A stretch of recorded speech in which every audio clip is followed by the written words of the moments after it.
إذ قال الله يا عيسى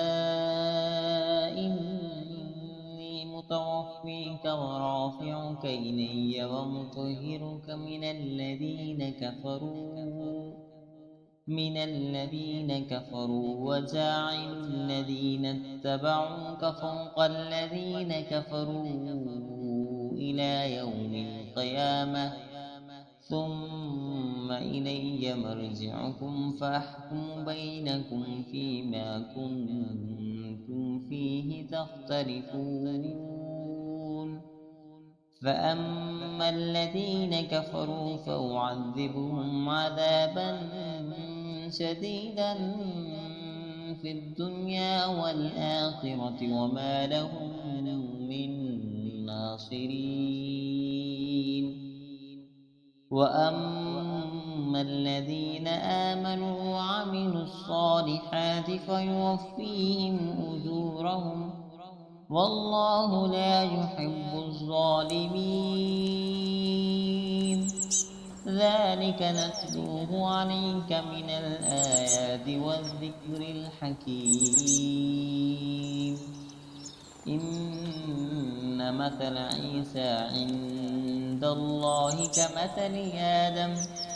خلقه من تراب ثم قال له كن فيكون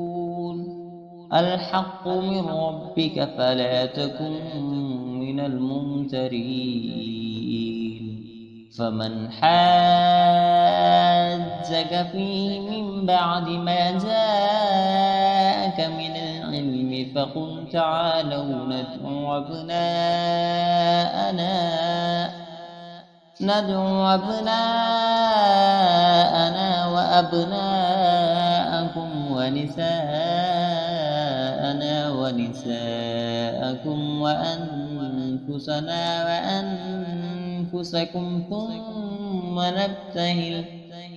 ثم نبتهل فنجعل لعنة الله على الكاذبين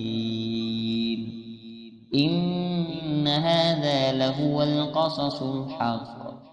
وما من إله إلا الله وإن الله لهو العزيز الحكيم فإن تولوا فإن الله عليم بالمفسدين